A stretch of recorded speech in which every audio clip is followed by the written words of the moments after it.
Hey, welcome to This Time Movies Podcast. I'm Cam. I'm Luke. And today we are joined with our fellow friend, a co-worker, and a great person to be around, one of my favorite people from EIU, Alexis Moore-Jones. Hi guys. Should I be like head ass and like only stare at the camera or? You can talk to it. Okay. You'll realize like you look at the camera and then sometimes you look at us, but who are you? What do you do here? My name is Alexis Moore-Jones. I'm a feature reporter here at the Daily Eastern News. I'm a senior here at Eastern, majoring in broadcast journalism with a double minor in studio art and fashion merchandising design.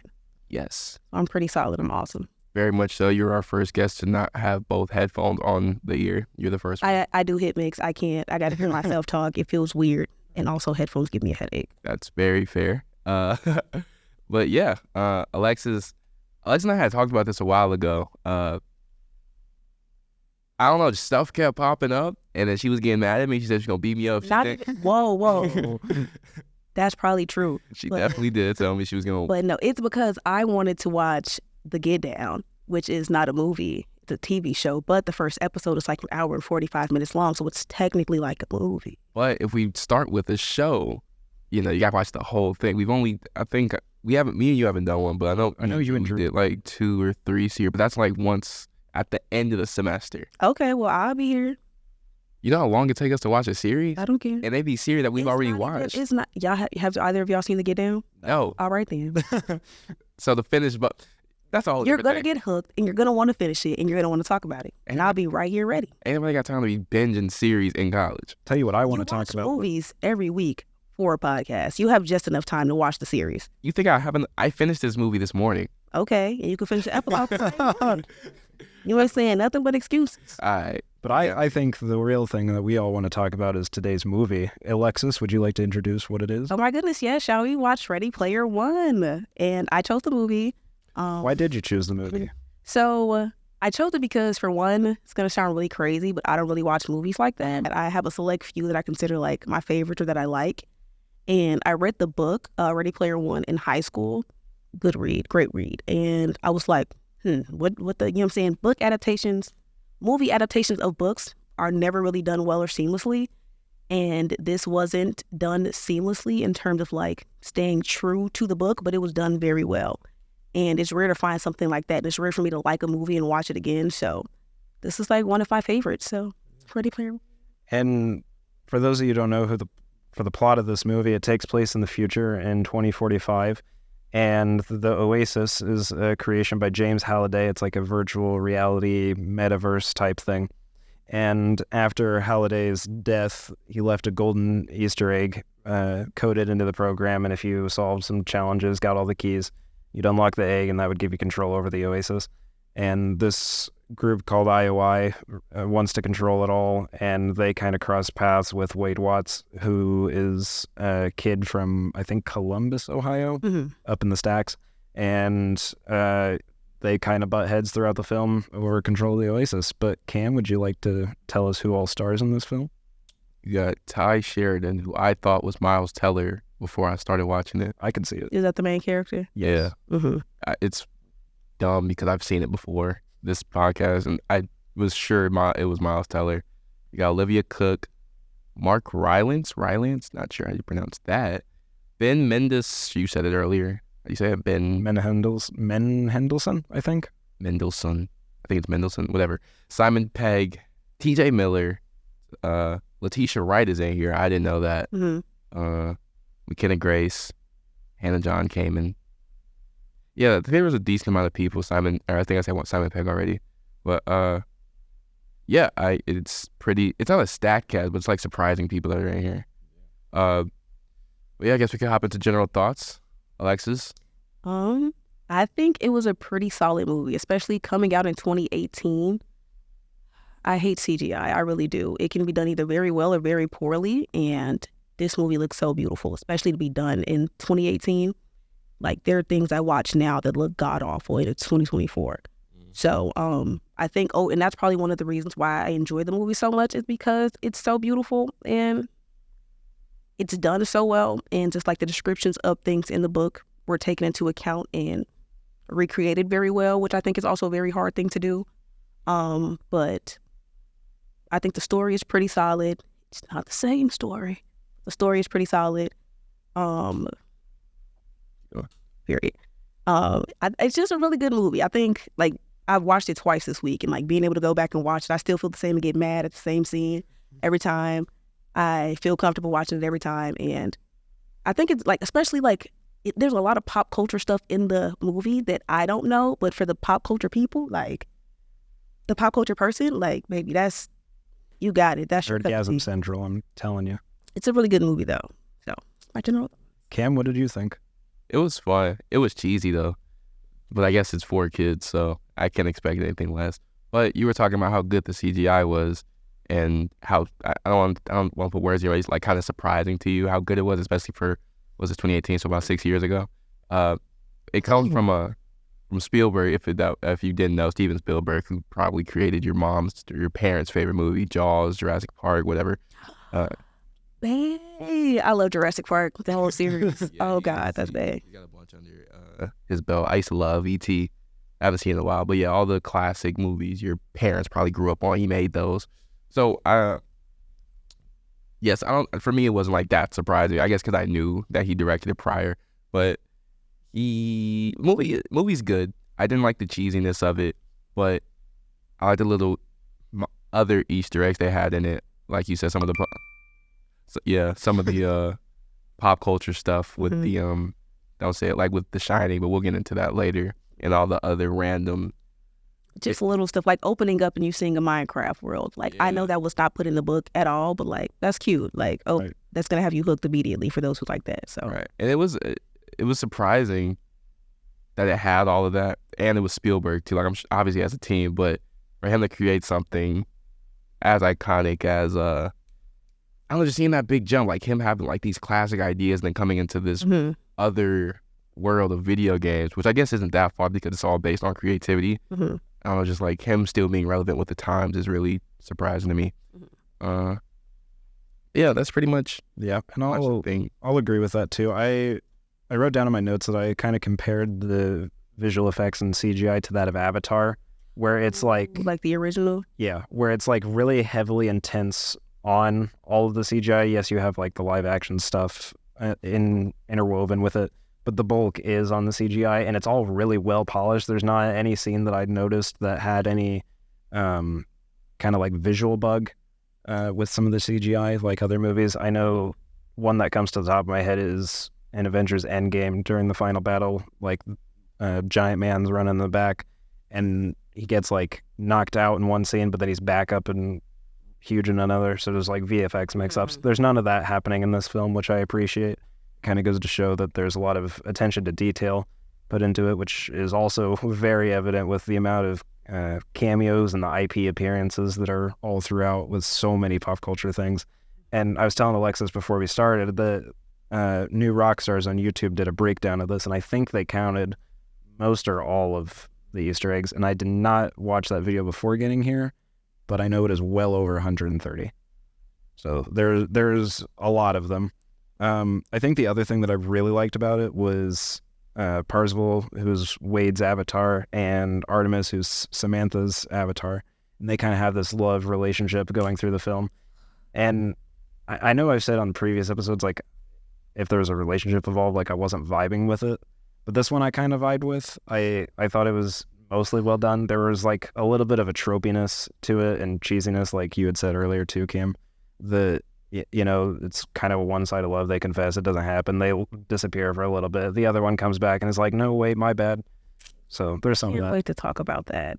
Well, now's a good segment. You should talk about it. Perfect. I think it was, let me slow down. Let me calm down. Getting too upset. We just started. I know, but like, I have like 2 full pages just simply about that. Okay, like, let's hear. Specifically Artemis's character. Like I said, like I told this to Luke before, I read the book.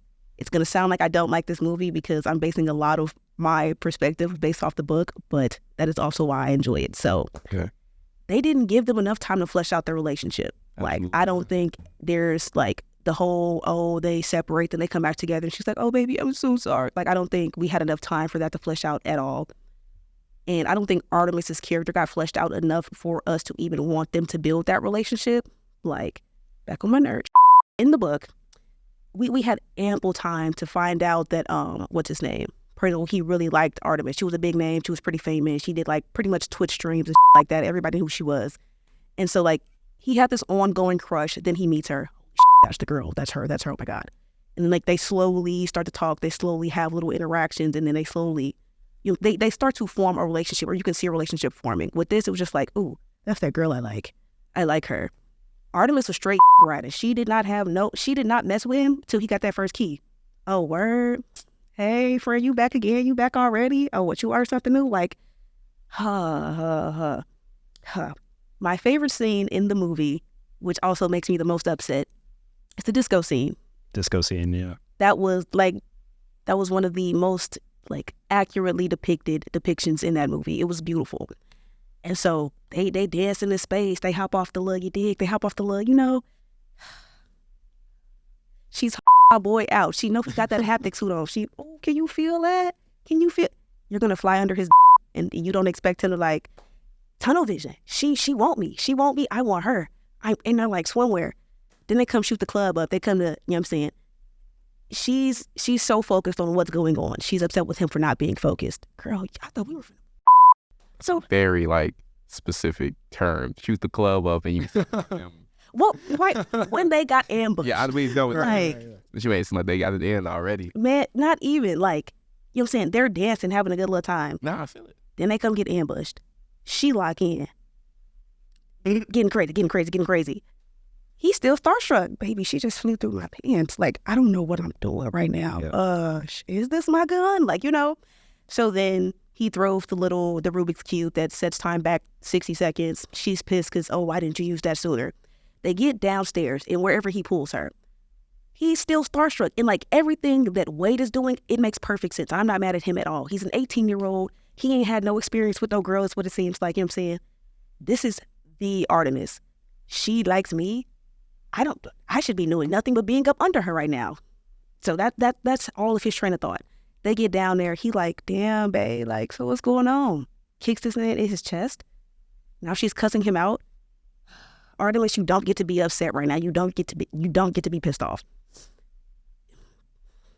They did not flesh her character out enough for her to have this big buildup of, my dad got killed and this and this and that. And this, we didn't give her enough time to, why is she such a rebellious person? Why is she the way she is? Why does she act this way?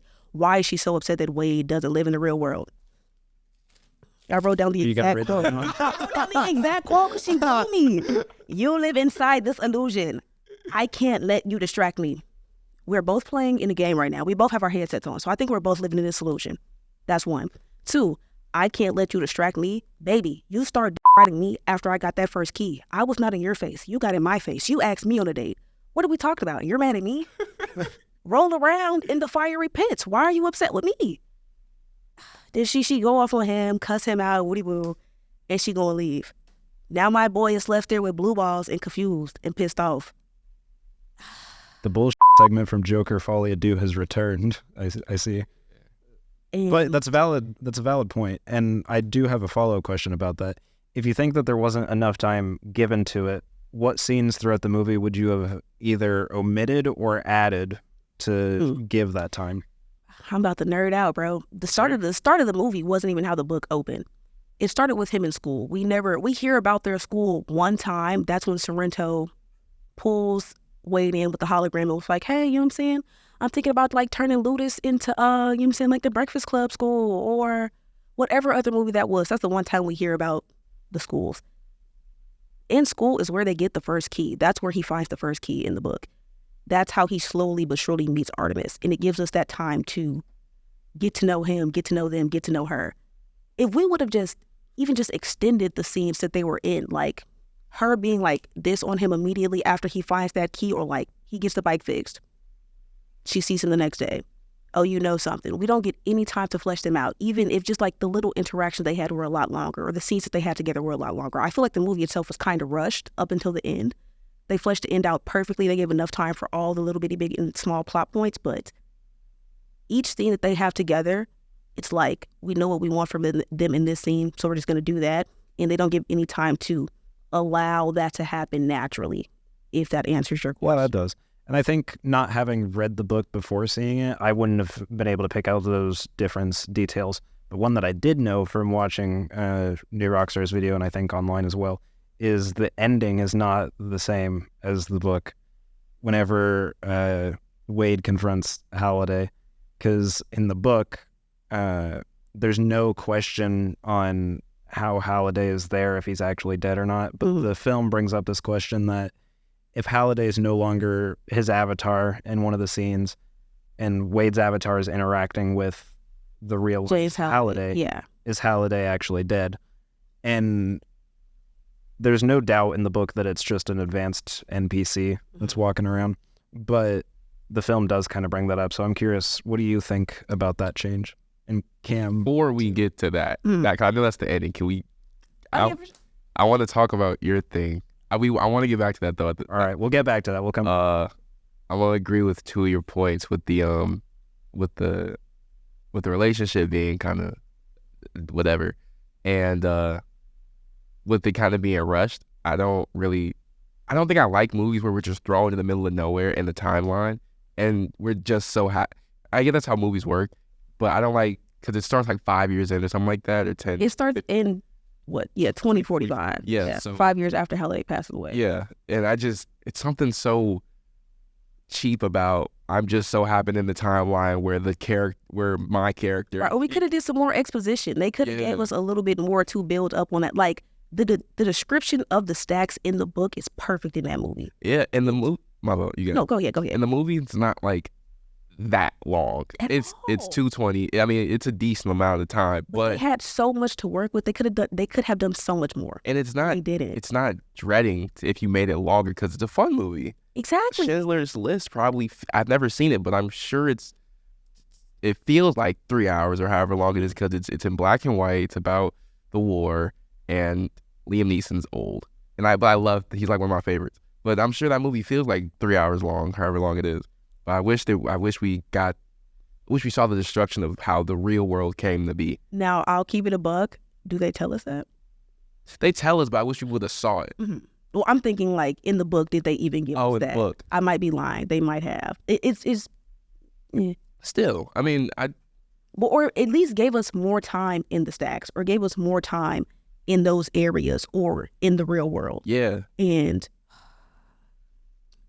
just calm down. Okay. I kind of see what you're saying, but I slightly disagree with having more of that real world stuff because I feel like going into the movie, like our real world is like kind of leading up to their real world a little bit. Right? Like we have 2045 around the corner. We already got the metaverse. Come on. It's like, not the...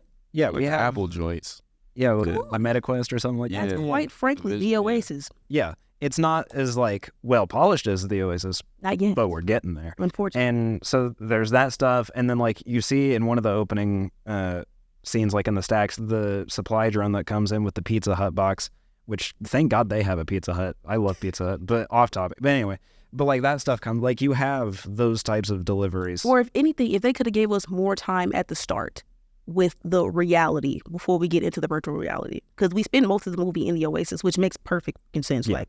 And realistically, but I understand that. I think for where I'm coming from and not minding it as much is that I see how things like are in our real world, and I'm so like, I'm just looking in the mirror. Yeah, and it's like I don't need much. It's sensible that like if this is 2045 and we're here in 2024 now, that's like a standard progression, right? Like I could see us ending up there. For sure, we already like halfway there, like you said with the Meta Quest, yeah, Facebook, and I think that's another reason why I like the movie so much too, because like, girl, we were there. Huh? He said he was born in 2027. That's 2 minutes away. Yeah. And we was there. I just thought about it. We was in the Oasis with the Wii, with the little me's. Oh my God, we were. We were already there. I was a Wii bowling fiend though. Oh, of course. I done broke a TV or two. Oh no, I wasn't there. It's worse in baseball though when you have that full swing. Oh my God. Did you have like you could put your Wii remote in the actual like the bat? I did not have a bat. Oh, had a tennis racket and everything in the living room going. Now the relationship is kind of cheeks too. I was thinking like, cause at first I was on. Darlie? No. It's like when I first saw her, when they first met up, and he already grabbing her face like that. I'm like, damn. Oh, well, and Bert, no, he is the Rizzler 6 I million. was like, Baby, that skirt on me. I like that. I like off the rip, like. But then, He was head over heels off the ready when she was crashing and he pulled her off her bike. Have either of you seen Cyberpunk Edge Runners? no. I've not seen all of it, but I know of what Have you happens, seen the first episode I believe. when David meets Lucy and they're on that stretcher riding down the street on that gurney? That's what that scene felt like to me. Like when they grab each other's arm and like floating in slow motion and she ends up on top of him. It had like almost that cinematic feel as that scene. Cyberpunk Edge Runners. But anyways, and like, so I'm thinking like, oh, it's about to get deep. It's about to get greasy. Like they finna do their work. No, that was all saved for the dance floor. It was, I don't know, something about it. I just couldn't get. He's like that, just grabbing her hair. And I'm thinking like, he was prepped and ready to go off the ready. I respect it. Like even I guess as a viewer standpoint, but that's like a guy. I'm like, all right, put the move, but this is why I'm from a movie. I'm like, I know you ain't got it like that. I'm on the game all day. This is literally what we were just talking about. The nerd archetype. You start off glasses busted. Don't nobody want you. As you progress throughout the movie, where his glasses go? Eventually, he stopped wearing those. His hair get real straight. He end up a little different. That's because she was trying to. That's because I'm personal and I'm number one on my soul. They know me in the streets. I got it like that. Come on, baby. That birthmark don't mean nothing to me. I think the things that like I didn't vibe with as much were more like maybe nitpick territory, but it was like smaller stuff. It's not as substantial as like the relationship things, but I love the the tropes that I mentioned earlier too, like with the relationship, I wasn't vibing with that part. But then there's stuff that just straight up did not hit, like the comedy for the most part. Okay, funny. most of it was good. I liked it. But anytime TJ Miller as IROC opened his mouth, I hated it because it was not even funny anymore. It was just like, how's the situation? Is like Ben Mendelsohn walks in and he's just like, to be honest, I got tried to do with him was just like, just talk regularly, like be this super macho-esque character and look so menacing and intimidating, but just be a gamer dude. And it kind of ruins the vibe almost, especially during that final battle where like tension is rising. You're getting to that end battle. And he's just like, yeah, I think I need to go to the chiropractor still. Like, my neck really hurts. And I'm like, dude, I don't care about your neck. Like, you've got the Iron Giant rolling up on your doorstep. I care about that. So I wasn't vibing with that part. And then some of it was like plot convenience with the High Five, which is the group that they're all in. Bro, all living in the same town. Yeah, bro. Like 5 minutes away. Talk about that. Let's hear it. They do not meet Daito and Shoto, and they don't meet them until very, very late in that book. We meet them this first 2 minutes. What's going on here, bro? We were not supposed to meet them. We barely even see H in the beginning of the book.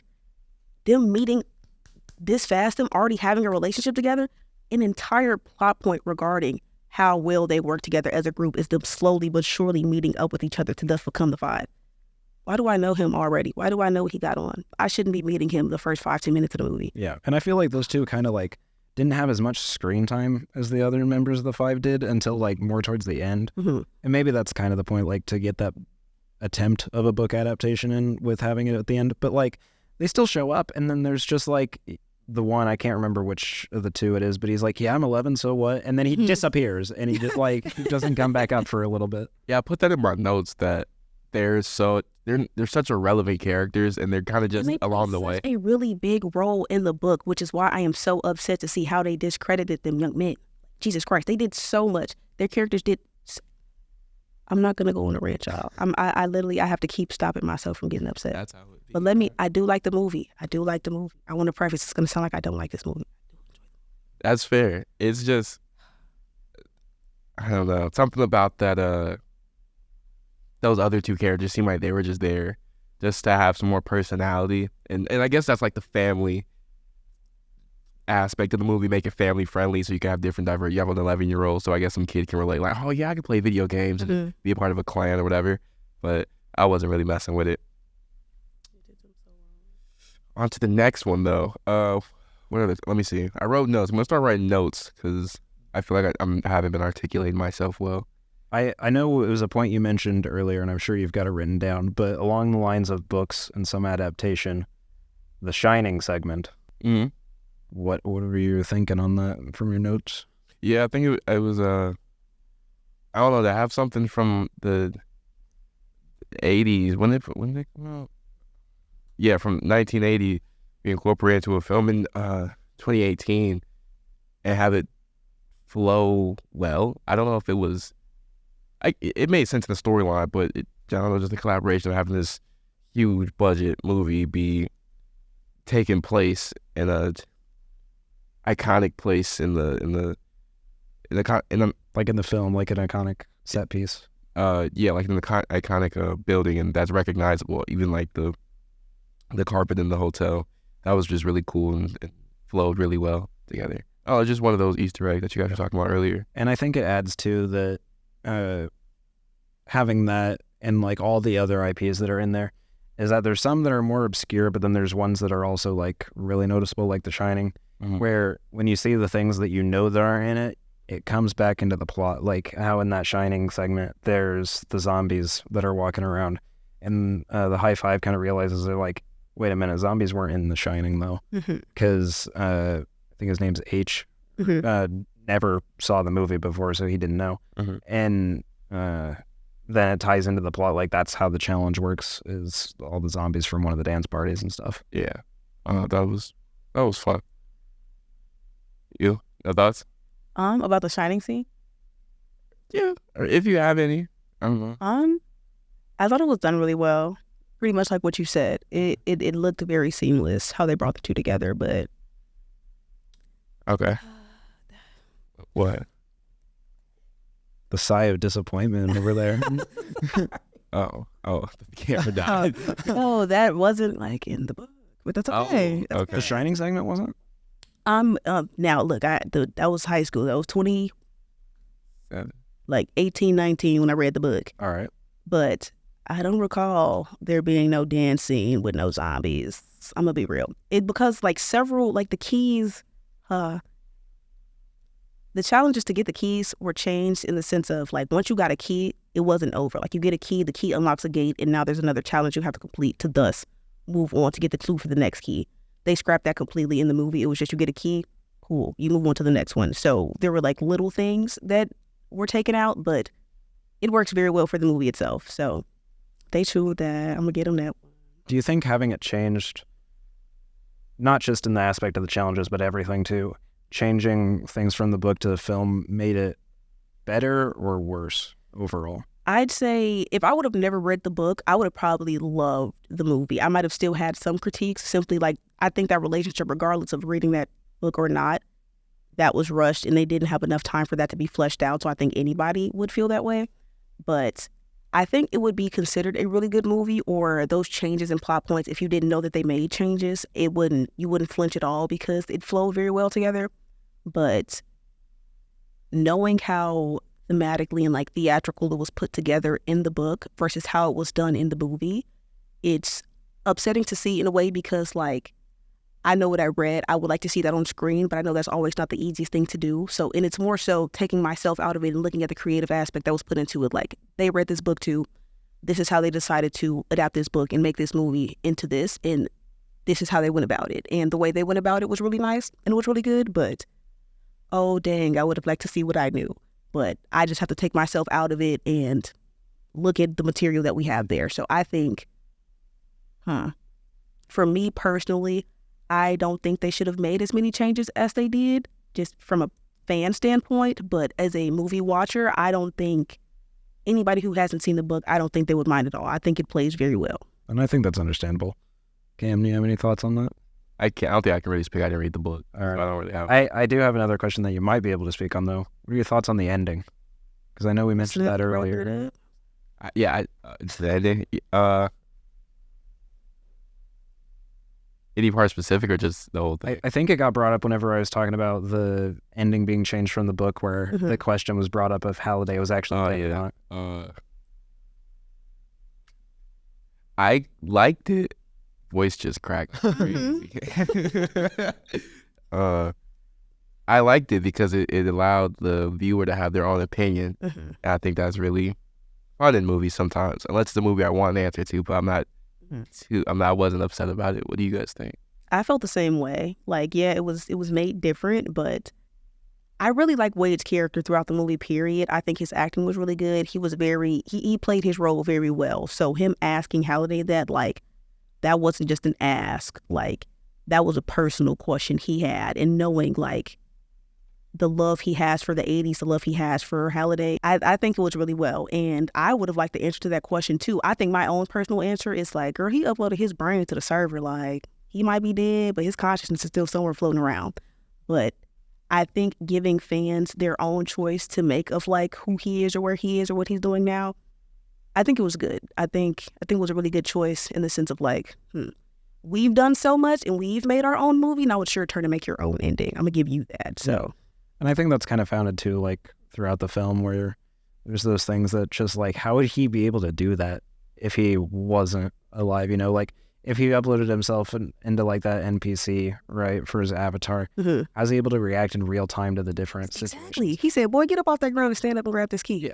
I want to flow. To be fair, though, I personally would go with the book's answer that it's just an advanced NPC and you can get away with it. But I want to know what you think out of that. Is Halliday dead or alive? Oh, I just answered. You said he's an advanced NPC. I said he uploaded his brain to the server. What do I think? There's no right or wrong here. Yeah.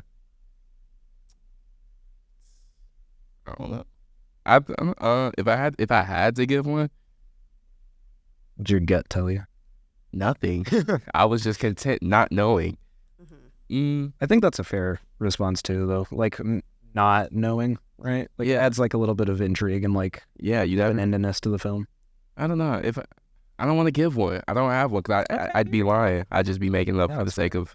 But I think it's really fun because it's geared towards or it's targeted towards children. Would you guys agree? I would disagree. She flew through his penis. Yeah. Not directly through. Maybe but teens. Girl, they let us know what's going on. He got that Yeah. full body haptic on. We see Young that. adult. We'll go with We'll young say- adult. Okay. Exactly. Well, all right, then I'll change mine because I was gonna say since it's preteens. Mm-hmm. All right. I'll say preteens, and I think it's fun because they're old enough to realize they don't have the answer to that question yet, so they maybe could come back in a couple of years and maybe appreciate after watching more films like, oh, it's fine that I don't know because the movies don't have to be so concrete and give me an ending. But I have one more point to make. I feel like we're gonna wrap up soon. All right, let's hear it. I wanted to ask. Hold on, let me look through my notes because Okay. no, you go ahead. You go ahead. Okay. So I really did not like this whole team bonding thing, this whole clan 5. The high five? Yeah. You did so poorly, bro. I wanted my boy Wade to get it all on his own or maybe split it with his boy H because these newcomers, y'all weren't with me 5 years ago. We grinded through it all. Y'all wasn't with me. You know, y'all wasn't with me in the gym. Y'all came out. I mean, y'all helped me, but this why are we going together? I don't know. Maybe maybe I'm selfish. No, you're not wrong. They didn't set it up for them to feel like that. They didn't set it up for them to feel like a group or feel like friends. They just threw them together, or they were already friends before we met them. So now we just have to deal with it. Right. And who's to say like if another one of them got it, would they split? Like, what an 11-year-old gonna do with a stake in the company? You know. So I don't know. I really didn't like it. I didn't like it. I do have a personal gripe. I just think this is simply just me. This has nothing constructive to do with the movie at all. I hated Artemis's like character design. I think she looks fun. It might have just been the eyes, but it might have just been the eyes. I think like she looked pop and she was very scary. But what I did like was the color design. She was very red. What is his name? Percival was very blue. And like those colors represent, like red represents anger, rebellion, strength, you know what I'm saying, power. Whereas blue represents like loyalty, dignity, understanding. And like I feel like those colors fit their characters. And I feel like that played more of a role in their development for me personally, as opposed to like what we saw on screen for some of the scenes, because a lot of stuff was just very and just putting my own like, she's acting this way because she's painted red because she's so, you know, that made some points stick out more for me or work better for me as opposed to just taking them face value. Yeah. Well, do we have any other talking points, or do you think we're ready for rating? I have one more. Let's hear it. I wrote notes, so now I have a lot to Let's hear it. I'm applauding you for taking notes.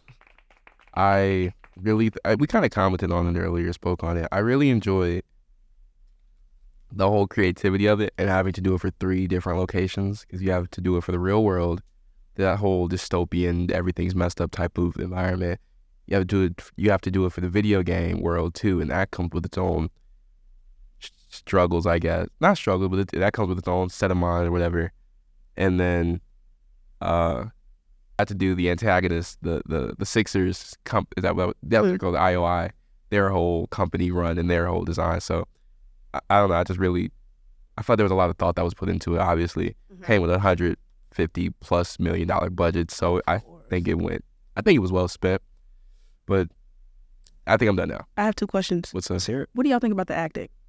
That's a good question that we did not touch on. Oh no, we did. I said it was cheesy. I said it was kind of cheesy. All of the act? I thought you just meant their relationship. No, some of the jokes thrown in that you said, like they had like those. I feel like there should be a word. There probably is a word for it, but like those dude gets hit and he looks up. It's all you got type of thing. Like that's so like cheeks to me. I don't like a trope kind of, or I don't know if it's a trope. I feel like I know the word that you're talking about, but I cannot think of it. I feel like I know exactly what you're trying to say. Yeah, I don't like those. Oh, like dude gets hit and he's like, oh, now we're getting started. Cliche. Yeah. I hate it so much, and I feel like we get a lot of it. I noticed the one in IOI's base where they were like, "Sir, you need to come see this," and I'm like, "No, you don't." Like we hear that all the time. It's never that urgent. I love Nolan Sorrento. Like, yes, he was the bad guy. I don't know. I think he acted his off. Like, he was just so silly and so and just so funny the entire movie. Mendelsohn is a good actor. I think most of the acting was pretty solid. I don't think I had any real complaints with it. But yeah, you say you had to? I did, and now I have to remember. Oh, what were y'all thoughts on like the big money scene? You know what I'm saying? The end, the action scene. What the hell we got? Iron Giant. We got reminded me of Game of Thrones. Oh my gosh, I forget the title of the episode. Oh, when Jon Snow. For all my Game of Thrones watchers, y'all know when y'all know what? I got it. Nah, it's like, is it the Night's Watch episode? There's something I forget, but my Game of Thrones watchers know Jon Snow's about to battle by himself, and like this whole herd comes in. But I liked how it looks cinematically, but it goes back into that whole cliche kind of thing. No, just the that whole team bonding thing. Oh, yeah. They chewed that though. It looked cool, but I think they chewed like the whole like live stream. Like, y'all, we've been in here because we are trying to escape life. He's trying to take our life. This man literally said, "Hey, I think, you know what I'm saying, if we buy this out, we can stream for at least 5 minutes before causing seizures. We can get 80% of their screen before causing seizures." Like, that's a fucked up person. And I hate that EA is also considering that as like a legitimate thing. For like some of their games, for EA to put ads in the game like while you're playing, that's a legit thing. Oh God. I don't play the game like that, so I don't either, but it worries me. But anyway. Yeah. I think that was, I don't know, like, there were a lot of things that it took a lot to depict very well, and I think that was depicted very well. Just the whole, we're not gonna take, like, they chewed that. I feel like they chewed that whole scene, like, and just like for the pop culture nerds, like seeing like your favorite little characters, like, holy shit, a Ninja Turtle right now? Like, wait, what are those Call of Duty motherfuckers? Like, I thought it was really, really nice, and like, it was very fan servicey, but like, in a good way. Like, maybe I needed a smile, which I'm tired of watching this. Maybe I need me a little kiki. And just now I'm just going to keep talking all the way up until like the ending scene where he, you know what I'm saying, goes through the X, Y, and Z, and just like the whole description of like the very first Easter egg. Like, they took a lot of thought to put into the game and physically show us that, and just, good movie. I sound like I don't like it's so good. Out of 5. Or do you have anything? No, but along the lines of you're thinking it's a good movie, out of 5, what would you rate God, I was scared for this. Not it. Y'all first. You're the guest. I know. Right, save me for last. Lady and guest first, tip. Oh, and then I chose to not it, and I was like, all right. Cam, what do you think? Well, I gotta go first. I'll give it a 4. 4 out of 5. Yeah. Your letterbox says otherwise. Oh. That's you. Would I give it on Letterboxd? You give it a 3.5, but it would have changed because my original letterbox also changed. That's because when I first watched it, I guess after taking notes on it, when I watched this, I put that in Letterboxd a while ago.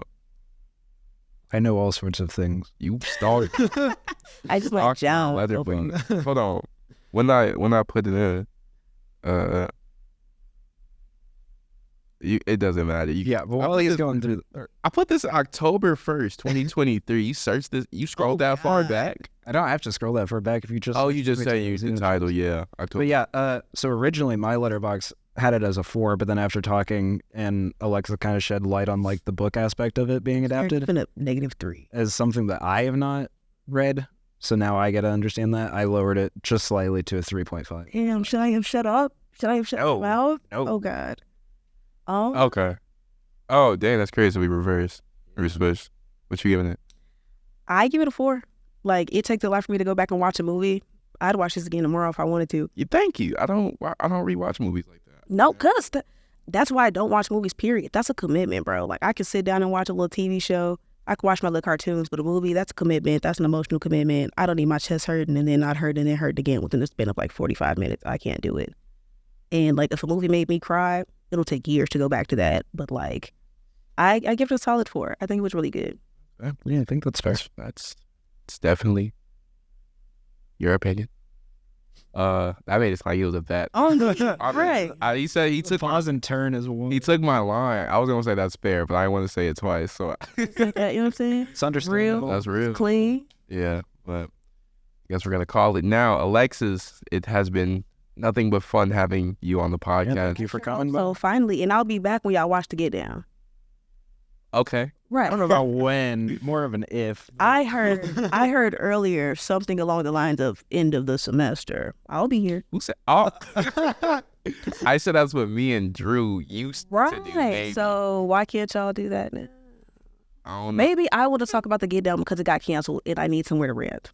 And maybe it's a good show and I know you like music and it's a show about music and you just so happen to like movies and long shows and like good things too. So like.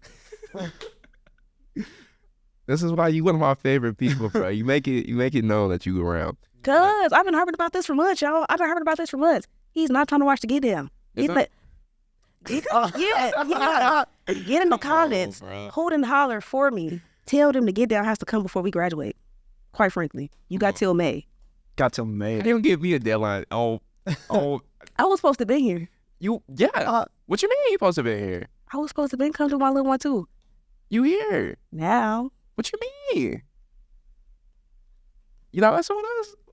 If I won't mess with y'all. Oh, you want to be here right now? Quite frankly, what I'm saying is I was supposed to been here. Yeah. Right. That's fair. Well, how do you feel about me just being so direct and taking over y'all show, Luke? I'm so sorry, man. I mean, once you graduate, I am going to need a new co-host. Alexis finna lead too, so. Oh, well. Yeah, she ain't. Right, that's why y'all got till May. Y'all can book a flight, come back. Book it. I'll catch a train. I'll come down train, here for you. Drive, fly, I don't care. I promise you, I'll come down here. Let it be something good y'all watching too. I'll be here. Whoever the new guy is. But it's been fun. I'm glad you came through. Glad you were able to come by this Monday night. I know you have a busy day tomorrow. Probably a busy week per usual. But that has been the Two Dudes Talk Movies podcast. I'm Cam. I'm Luke. I'm Alexis. And we will see you next week. Bye. Peace.